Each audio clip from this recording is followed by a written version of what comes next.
Good morning, everyone. I'm delighted to welcome Frank Grossman here to the Great Careers Group. He's going to talk about get a resume that shines. So take it away, Frank. Okay. Good morning. Something happened here. Are my slides still up there? Yes, they are. Okay. I don't know what's okay, well, good morning. I'm gonna get going. Anyway, yeah, I'm not sure why I'm not seeing my okay. I think I have to click this again. Just bear with me. Oh, there we go. Okay, I'm back in full screen again. I don't know why my machine did that. Anyway, as I've said No before worries. we officially started, my name is Frank Grossman, and my brand is resumesthatshine.com. Like Lynn, I worked on resumes, LinkedIn profiles, do some interview coaching, more or less incidental for that, since the resume does not work in a vacuum. And I've been in this for more than 25 years now, starting with a program for downsized professionals and executives in New York, then doing welfare to work and a variety of other things, including job clubs here in Philadelphia. And now I concentrate on Resumes That Shine, publishing the Resumes That Shine blog, about the job market, resume writing, etc. I have about 200 articles up there. I have up on my website the guide to the post-pandemic job market, which is intended for those of you, who are looking, either starting careers or changing careers or whatever. And all those things are free on my website. And one-on-one resume and LinkedIn profile work is about the only thing I actually charge for, because that has some real market value to both you and people you ultimately work for. With that, I'm going to get started here and go through my slides. The actual presentation takes about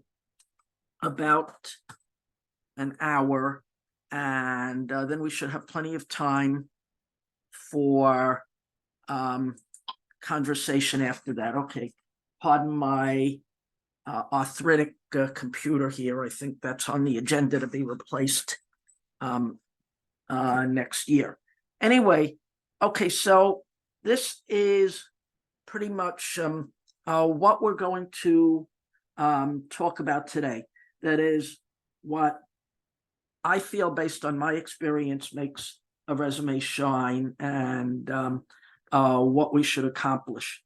The resume that you're going to learn something about developing today is a resume that will make it more likely for you to be found in the applicant tracking systems, the so-called ATS systems, that generally screen your resume first before an HR rep, recruiter, hiring manager sees them. That's sort of the modern version of the HR assistant or personnel assistant that screened resumes back when I started my career some 40 years ago. That function's been more or less automated. The second thing the resumes will try to show you how to do is to communicate the benefits of hiring you to the hiring manager. In other words, what you've accomplished at your past jobs that will be beneficial to them now. And third of all, the resume provides talking points for your interview. It guides the interview, in my view, both from your point of view and what you want to talk about, and also hopefully cues the hiring manager to what your value is, to what you ask about. So we'll talk about that a little bit, even though the focus is going to be on resumes.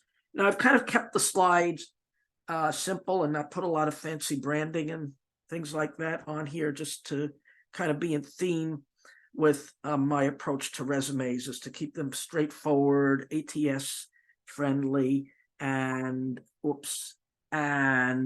emphasizing that content is king. We sort of introduced ourselves already. If anybody wants to add anything like what you're interested in learning today, I'll just pause for a minute. You're welcome to do that since we only have a few people here. Anybody looking for outcomes today?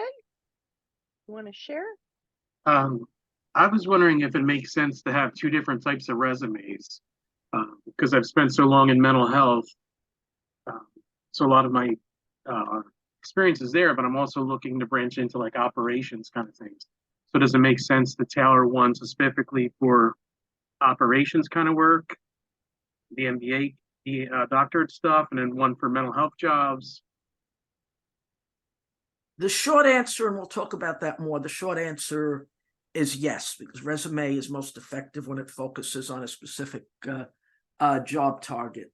Of course, without knowing a lot of details about your specific situation, if we had an hour discussion about it, my answer might change a bit. But in general, I would say yes. Anything else? Okay. Our mission, as I said, and I think we've already sort of covered that, is that we kind of support job seekers by creating the so-called ATS-friendly, accomplishment-based resumes. I don't really like the word create necessarily because that implies we're inventing something. We're not. Everything we do, we want to be supported by the facts, and facts that you can defend at the interview. And since we have two people working on doctorates here, you kind of understand that point of being able to defend what you say. And we kind of, the resume is just a starting point. We build on resumes to do LinkedIn profile narrative, cover letters, and, any other, related job search collateral, LinkedIn headlines, etc. And all of that sort of comes from a great resume. Okay. Now, just as a quick review, since I think we all know what a resume is, our resume is essentially our written introduction, because, we're not there. The employer is kind of meeting us on paper. And typically, the resume is going to include your contact information, your job target, your work achievements, your job-related certifications, and education. And increasingly, certifications are becoming important because not everybody in the job market has master's degrees and doctorates. Something I don't think I learned until I left my first job with the government, where everybody had fancy degrees. Anyway, okay. Now, sometimes a question comes up, why have a resume? So the resume is our document, and the job application you fill out online, and maybe occasionally still on paper, is their document. The resume is our marketing document that lets us tell our story our way. The job application is kind of designed to support, what the employer needs to know for their hiring, their compliance purposes, etc. So that's why we still need to do a resume. Okay, resume style. There used to be, and Lynn, you probably remember this, two essential forms of resumes: reverse chronological and so-called functional resume. For the most part, I think we do almost exclusively reverse chronological resumes now, for two reasons. That's first of all, that's what the applicant tracking systems can most reliably read, is a traditional reverse chronological resume. And second of all, because employers don't trust the so-called functional resumes. If you've never seen one, a functional resume is a format where you focus on your job functions and your accomplishments for just about all of the resume, and just have your work history squished at the bottom, sometimes with dates, sometimes without dates at all. And employers don't like that because they can't link your accomplishments with where you did those things. And second of all, of course, when you don't have stuff matched with dates, the computer systems can't properly digest the resume. So that's why we do almost exclusively reverse chronological resumes. And just in the unlikely event you haven't seen a resume, if you're in a doctoral program and working entirely with CVs, curricula vitae, maybe you haven't seen a traditional resume lately, but this is sort of what a traditional business resume looks like. And I'm going to give you the example I sent Lynn to share is actually a different one that we'll talk about in more detail. Okay. Next thing is what makes a resume shine.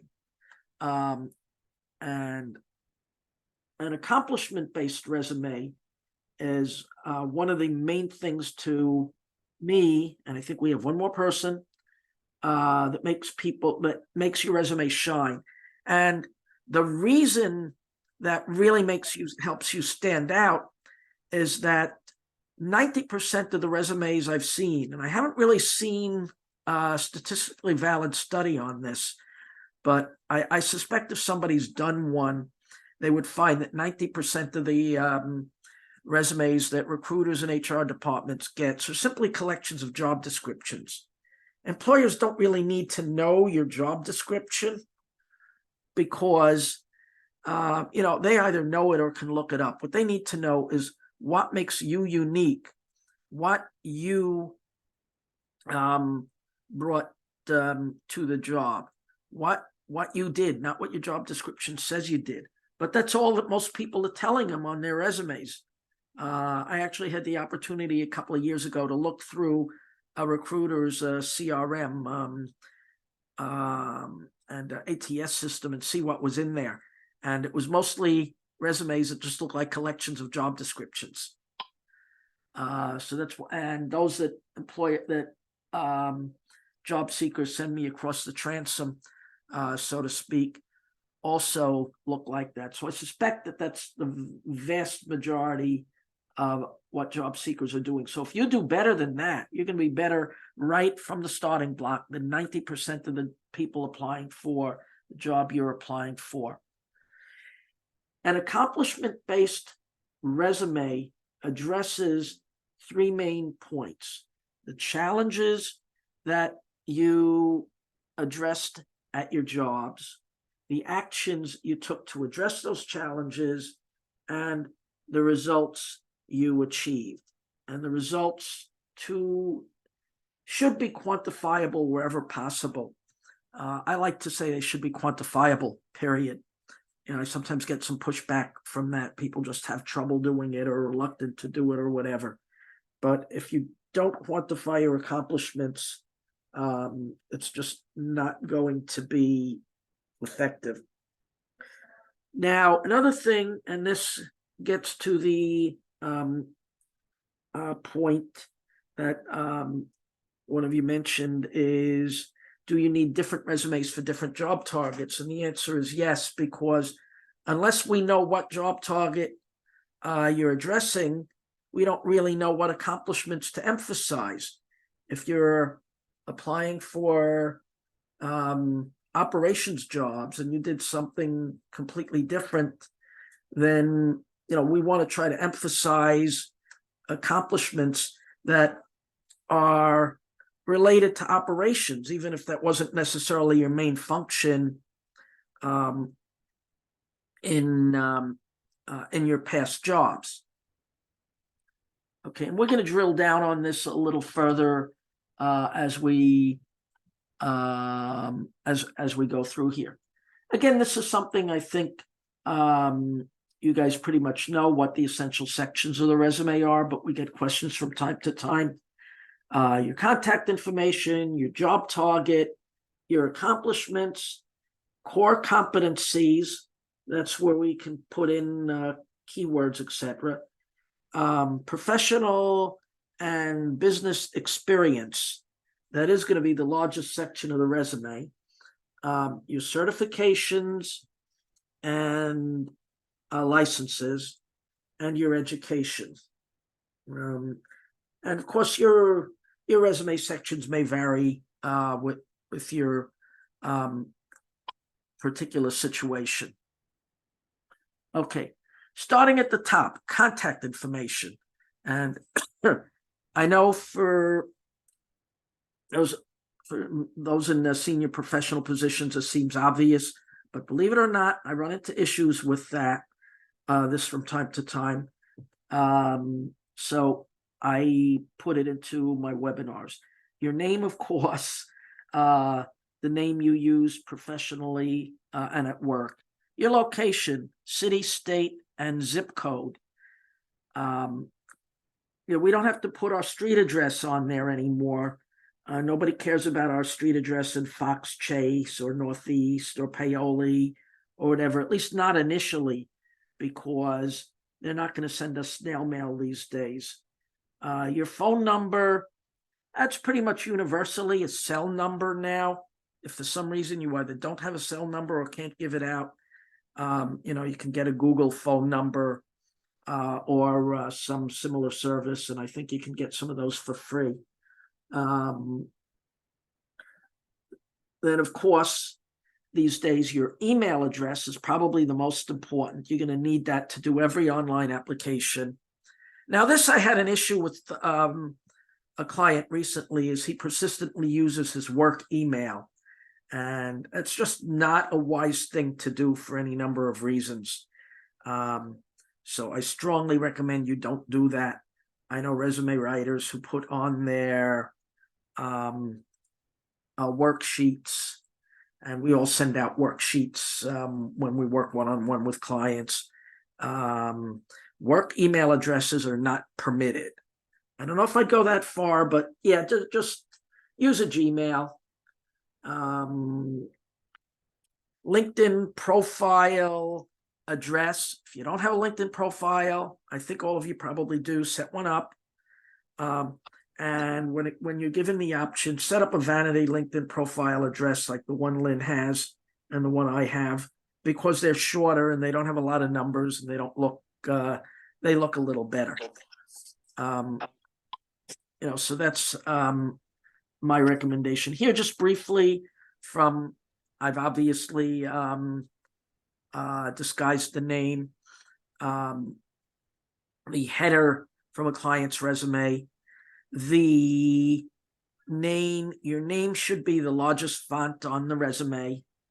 I usually use what's called a sans serif font. None of those funny curly cues and stuff on the font, just to make sure the ATS systems can read it. On this resume, which I did a couple of years ago, I used the small caps or drop caps. I generally just do all caps now because the ATS systems are just going to see all caps anyway. So it doesn't really make much difference. So that just briefly is how I do the, okay, we just let somebody else in. Okay. Then we start getting into the substance. And if anyone, we only have a couple of people here. If anyone has a question, just stop me. But otherwise, I'm just going to keep rattling on and take questions at the end. Okay. The summary and job target. In some ways, this is the most important portion of the resume because this kind of has to grab the hiring manager's attention. Otherwise, they're not going to read the rest of the resume. So usually what I do is 2 lines on top under your job title, your job target, and then a subtitle which describes what you do at work, and that sort of thing. We'll show that to you in a little more detail. This, I realize, is probably a a little hard to read on the screen. I have it on the next slide where it's a little easier to read. Excuse me, and I'm also have a PDF available of the sample resume. The top two lines, just to give you a little more detail, and this again to address the issue of do you need different resumes for different job targets. The answer again, you can kind of see why here, because this person, young woman, we have her job target on top, senior production, product development manager, and we have the two industries she's been working on, apparel and creative products. I would have been happier maybe if we could have just made the job target the industry, one industry, apparel. But as you may know, the apparel industry in this country has kind of been in decline for years. So people in that industry kind of, are better off branching out a little bit. And then the second line was what she's done in the business, course and process design leader that meets margin goals while maintaining product quality. Some people call this the two-line resume because some people feel if this is done right, it'll tell employers just about everything they need to know about you, and get their attention. Okay, I need somebody who's going to meet my margin goals. I need someone who's going to maintain my product quality so my customers come back. So let me read a little further. And here's, again, in a more readable form, the accomplishment-based summary we collaborated with Polly on. Incidentally, the accomplishment-based summary is normally the section, I actually write it last.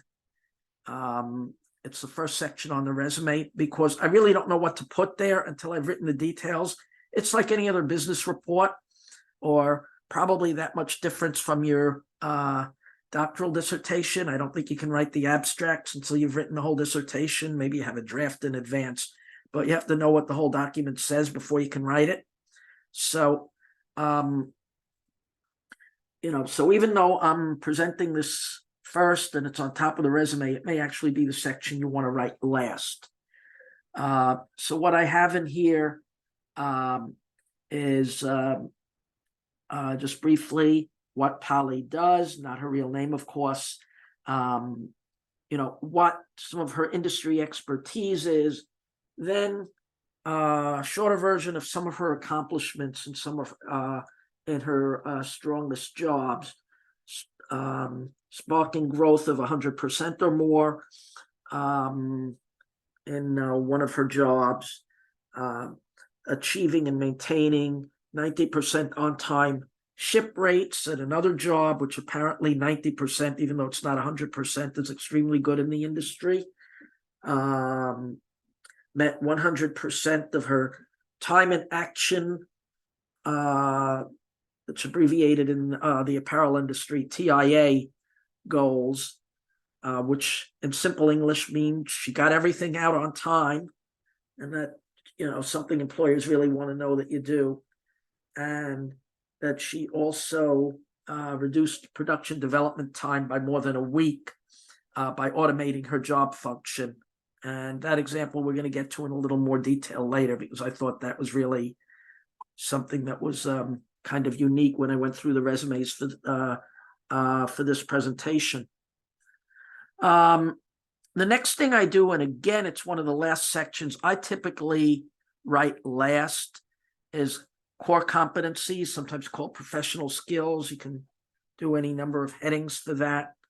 And this one was kind of relatively brief because we had a lot of detail elsewhere. And this again is where it's a little more readable, though the format doesn't quite render right when I transferred it from the resume to the slide.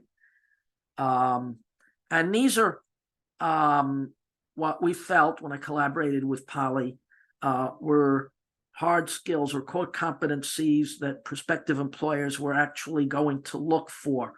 things like they were going to look for somebody who knew how to do sourcing, somebody who knew how to do purchasing, somebody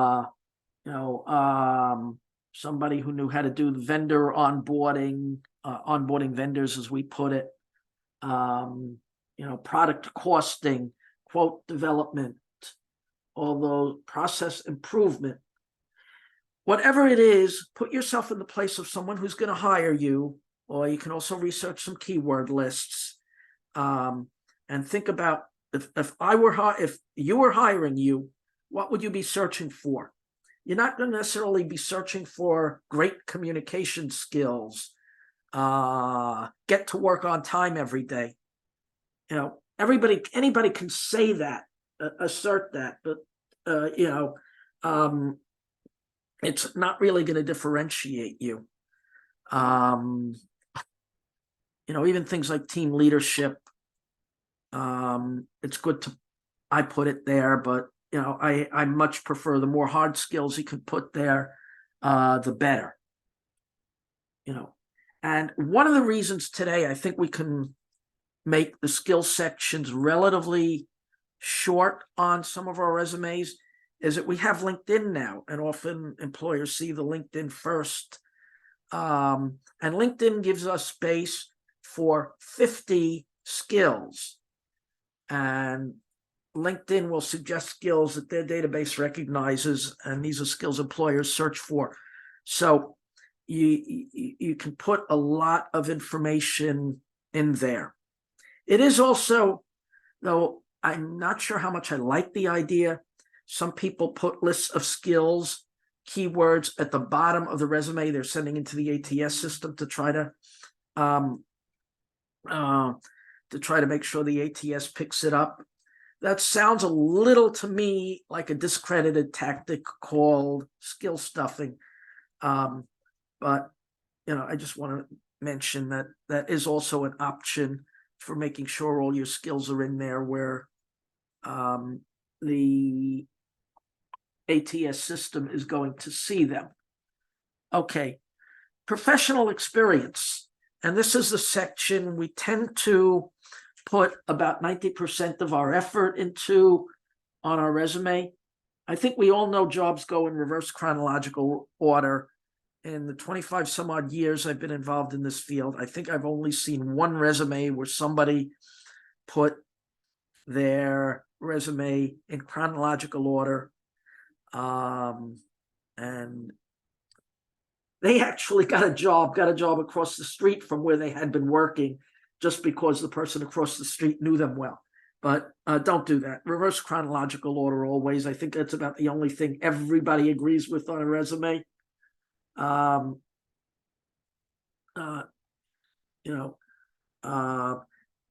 the most part, I list years of employment, not months and years on an initial resume, especially if you've been in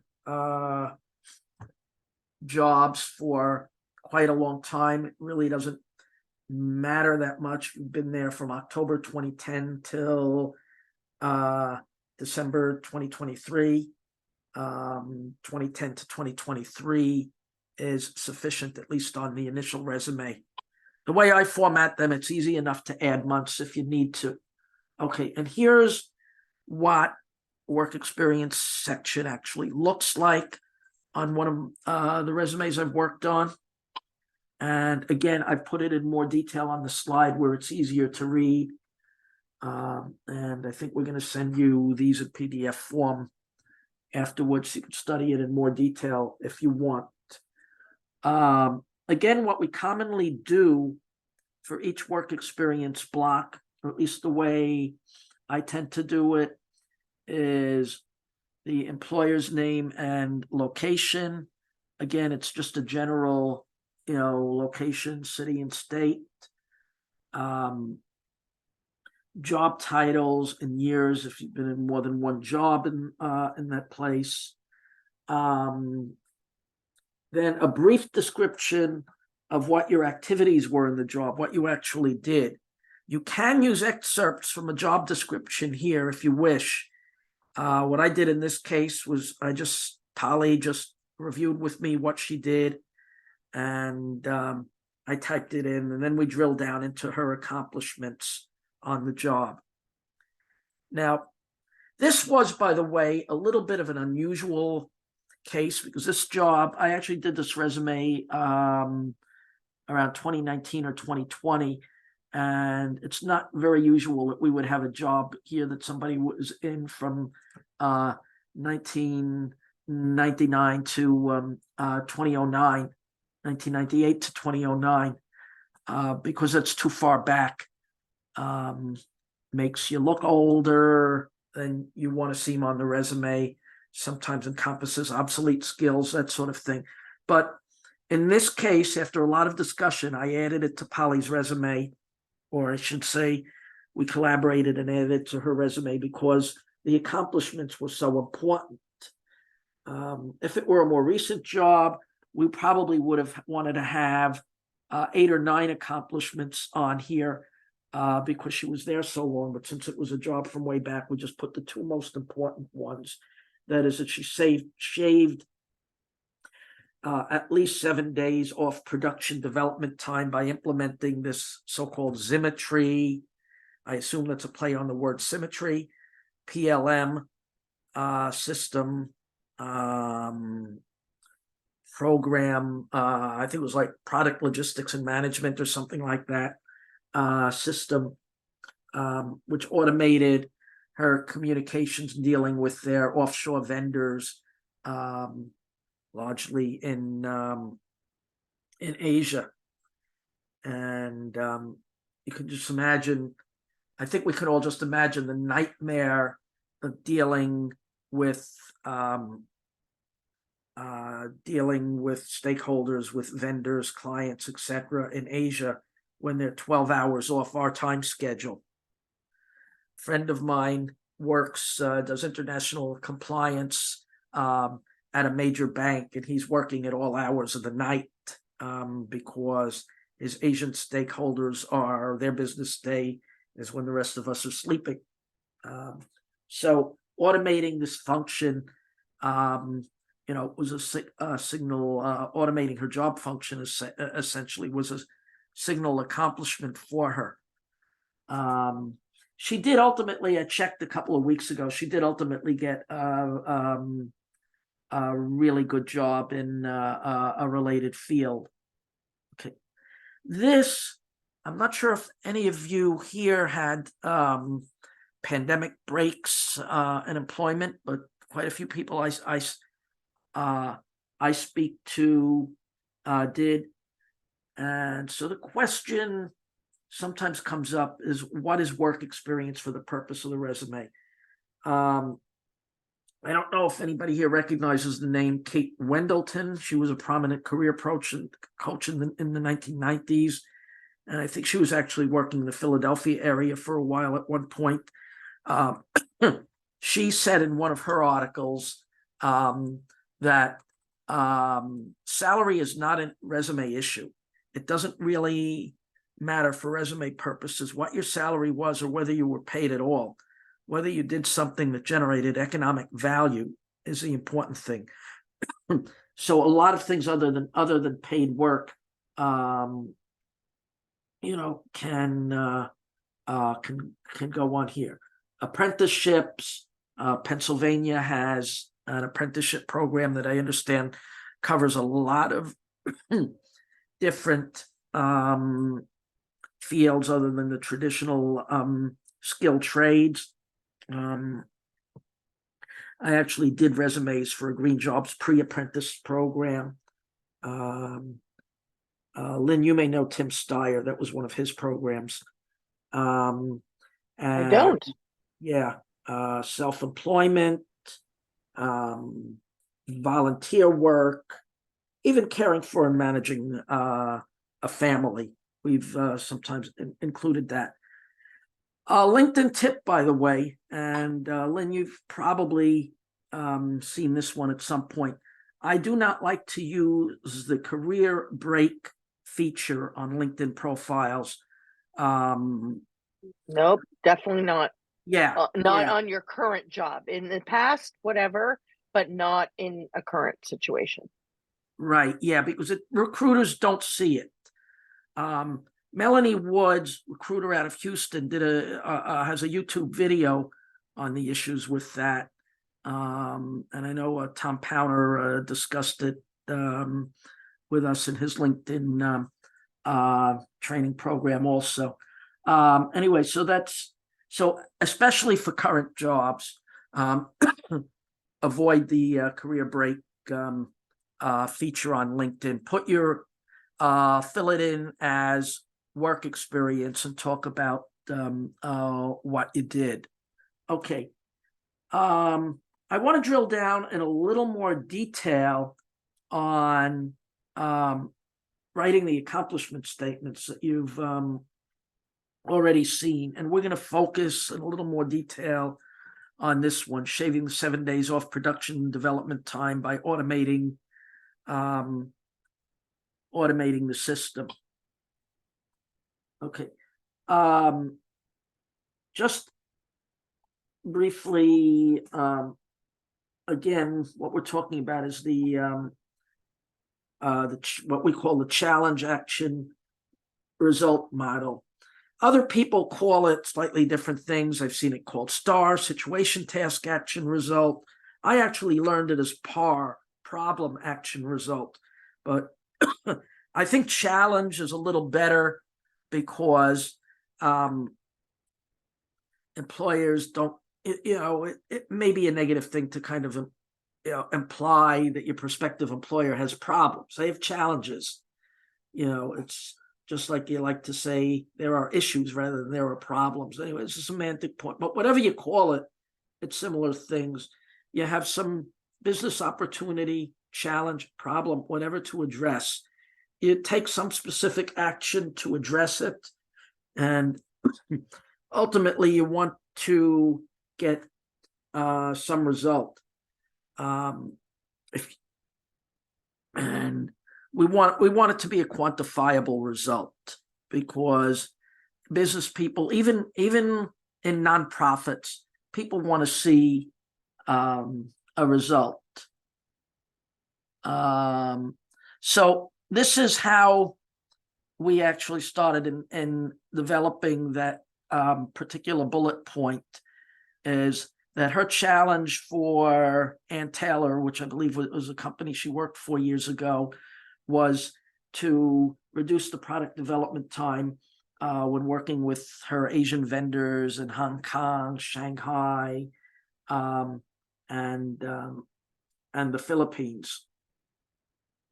Now, her action was to put together a cross-functional team that piloted, documented, and then implemented this automated Zimetry PLM system for the company.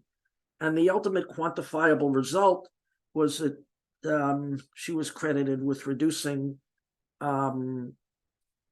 production development time at least 7 days when working with those overseas vendors. And as we said, we can kind of understand intuitively, and that's one of the reasons I like that accomplishment. It's kind of easy to understand intuitively why it's, that was such a difficult challenge to address. Okay. So here's another car example, which I actually stole out of one of my own old resumes. Not so much that I want to toot my own horn, but just because I think it makes a specific point, especially for those of us who've spent portions of our careers in 501(c)(3)s and social service programs and that sort of thing. We sometimes feel that, we did our job, we accomplished nothing, and that's usually the case. I sometimes get into long discussions with social workers on this point, because they often feel some of those I've worked with have felt very frustrated that they've worked all these years, they've gotten to retirement, and they don't feel their job really accomplished anything. Well, if your job didn't accomplish anything, you probably wouldn't have sat there for 20 or 30 years, even though it was a public agency. And I know that from personal experience. Okay, so my challenge one of the programs I worked for was, in simple terms, to get people ready for employment, to get them employed. I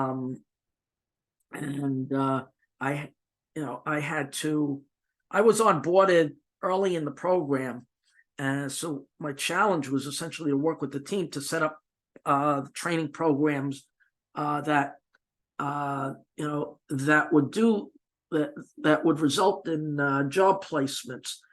So my action was to lead workshops,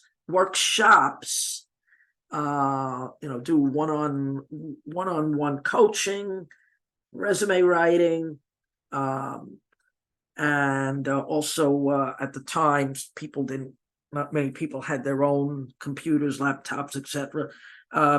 Led the job search computer labs and helped people use the computers to go on the online job boards and that sort of thing.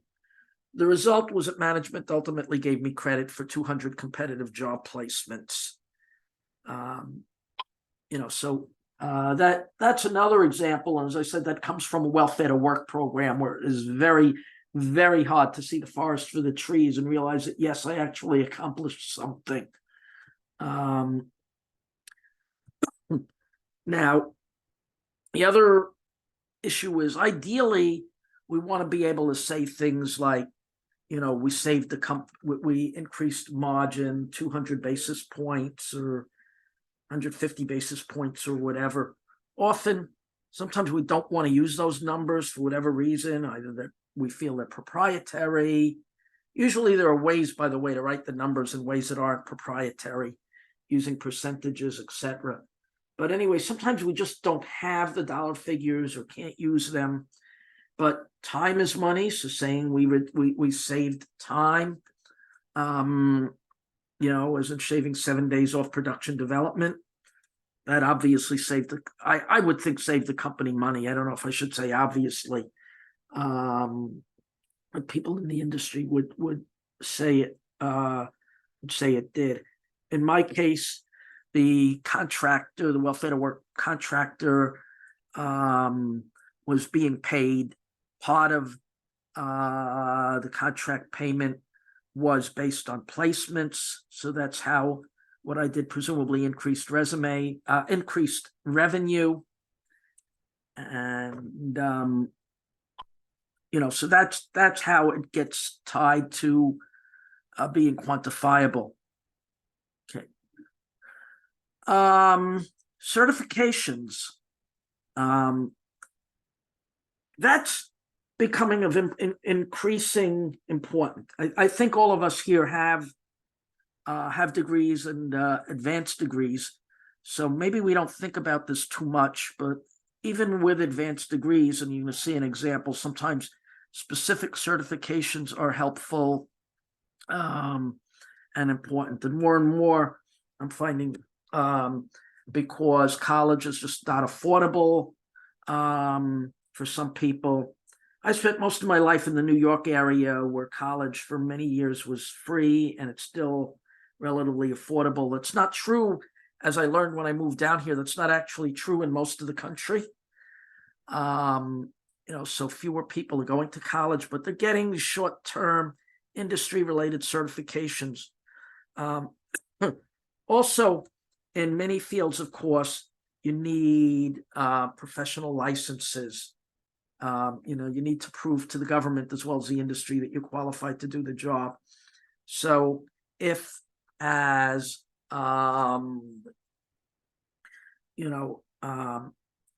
if you either drive a tractor trailer or supervise people who do. I did a resume a couple of years ago for the suited manager at a UPS facility, and he had to go get his CDL. That ought to be on there. If you are a lawyer, we don't have any lawyers here, unless somebody signed in later who is. You should, of course, unless you're working totally in a different field, have your bar admission, etc., as well as your law degree on there, because that's, you're not going to get past the ATS system. I'm sure they look for that if you don't. Okay. And, so all those things are important. Education is tied in with that. Here's an example from a fairly prominent job seeker I worked with. We actually didn't do a separate certification heading for a variety of reasons, but we have the certification separated out here for two reasons. First of all, to give them emphasis, and second of all, because more often than not, pardon my little coughing here, is often certifications, we'll put dates on them because the certification is current is quite important to employers in some cases. Is your CDL customer, is your currently good? Is your bar admission currently good? Is your nursing license currently good? That sort of thing. But what year you actually got your degree is less important and will give away your age. So we're not necessarily going to put down that we got our college degree in 1979 or 1980, as I did. It was 1979. We'll just put that we have the degree, or that I got my MBA in 86, or just put down that I have an MBA.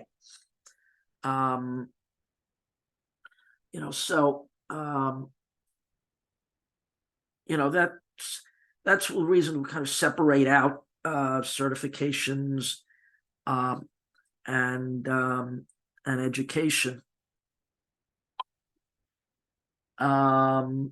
Okay, computer and special skills. I don't always list basic computer skills explicitly on a resume anymore because it's like reading and writing our native or primary language we work in. We're just kind of expected to do that. I think at this point, we're all pretty much expected to know how to use Microsoft Word or the equivalent. We're expected to know, probably expected to know most of, at least the basics of most of the productivity software, Excel, PowerPoint, or the Google equivalents. But if there are specific computer skills that employers are going to search for, like that we work with Salesforce, that should be there because employers, I have seen job announcements, job seekers have sent me job announcements, and I ask everyone who works with me to send me examples of job announcements they're applying for. Will often say specifically Salesforce or some other CRM, customer relationship management system. And, so if the job announcements in your industry say that, that term should be on there somewhere, either in your accomplishments or your skill list or technical skill list. Second languages that you can use fluently at work. I'm not a big fan of saying, well, I'm fluent in this language. I kind of have a working knowledge of this language.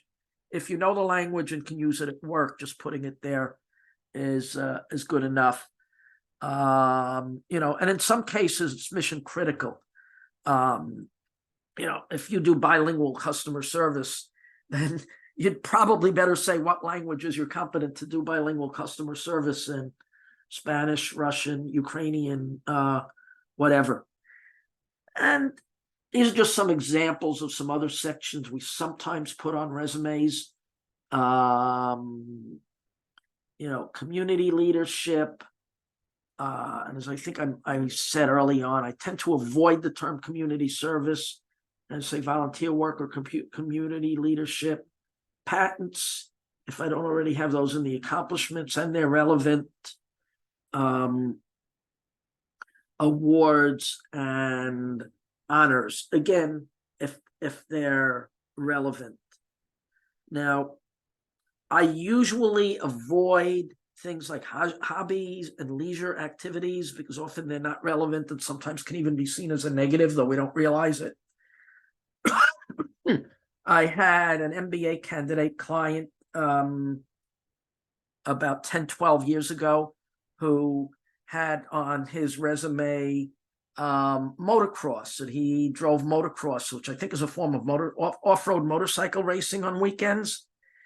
And I had just seen a Wall Street Journal article that said that hobbies, that activities that are perceived as dangerous should not be on a resume, because employers are going to kick you out of consideration because they feel you're going to raise their insurance costs. So I suggested he take that off. I had something on an old resume that I thought was relatively innocuous. Licensed amateur radio operator. And I took that off because some recruiter said, "Oh, you're the guy who wipes out my TV every night." So like, okay, maybe it's not a good idea to have it on there unless it's relevant. I've had cases occasionally where hobbies, where volunteer work is extremely relevant. I had worked with an aerospace engineer in Florida who built some unique modem for the space shuttle just for fun. He is a fellow amateur radio operator, by the way. That's why he knew how to do this. Anyway, he built this thing just for fun, was credited with being primary experimenter on the project, even though he didn't get paid for it, and it was quite a few years ago. So we found a way to put it on the resume as a volunteer activity with no date on it. It's in the early 1990s and would age him, but was still something really unique. Not everybody's designed and built equipment that flew on the space shuttle for umpteen missions. Okay. Quick review here again, creating your own resume. Resumes should be pretty much exclusively electronic now, in my opinion. I still get calls here in Philadelphia from people who, "Oh, can you type up a resume for me and give me the hard copy?" It's like, yeah, we can do that. We can give you a hard copy. You can take to a printer and duplicate if you want. But, let me caution you, the value is going to be limited because almost everybody wants an automated resume now. So you want to have a resume that either you do in Microsoft Word or can be read as a Microsoft Word file. If you don't have Microsoft Word, because I know it's expensive, then check it with a friend who does and make sure that what you're doing is readable in Word. I also suggest you generate a PDF, Adobe Acrobat format resume, and many laptops have that built in, etc. And I think there's still versions of PDF for Foxit PDF that you can get for free or nearly free, and not have to pay $umpteen a month for an Adobe subscription. I mean, I pay for it because that's what I do. But as a job seeker, especially if you're in transition between jobs, it's not something you necessarily want to do. Okay. Preparing for interviews. Okay. The interview, the resume, as I said at the very beginning, the resume does not work in a vacuum. You will, so you want to be, think forward to how you're going to use a resume at an interview. One of the things it does is give you your talking points for the interview. I like to tell some job seekers that it's sort of like the people who go on the Sunday morning talk shows and read talking points. Well, so these are your talking points. The difference is, unlike the people who go on the Sunday morning talk shows, you have to answer the questions. They don't. Um, and you also want to be prepared to elaborate on the relevant talking points. So write a lot of, when you do like in any business, you usually do a worksheet before you do a resume. Write out elaborate on your talking points, your resume bullet points in a lot more detail than you actually have space for on the resume, so you can talk about them at the interview. And don't lose your notes on bullet points that you don't have room for on the resume, because you still may want to discuss that at the interview. Or you may want to put them on your LinkedIn profile, where there's a lot more room. You have, you have a couple of thousand characters in your experience blocks on LinkedIn. That would be like a whole resume. Anyway, all right. So just to sum up before we go to questions, we talked about how the resume tells your story your way, as opposed to the job application. And that the important thing is to present the resume that grabs attention and includes your job target, your work history, your accomplishments, your education, your training, etc. Okay. And the most successful resumes include all these sections. Of course, have contact information, make sure it's easy to reach you. And it highlights, as we said before, highlights your accomplishments. Okay. Of course, make sure, as we talked about, make sure you save your resume in one or more electronic formats. Don't send out a picture of it you took on your phone. That's generally not going to be searchable. And last but not least is your resume is going to serve as a guide for the interview. All right.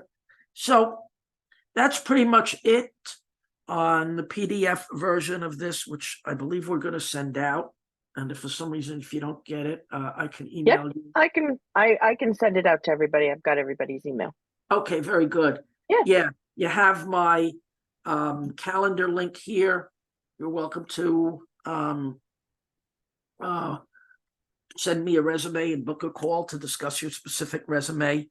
I think we have plenty of extra time. So if you want to talk a little bit, to the extent you're want to talk about it, with other people present, we can talk a little bit about so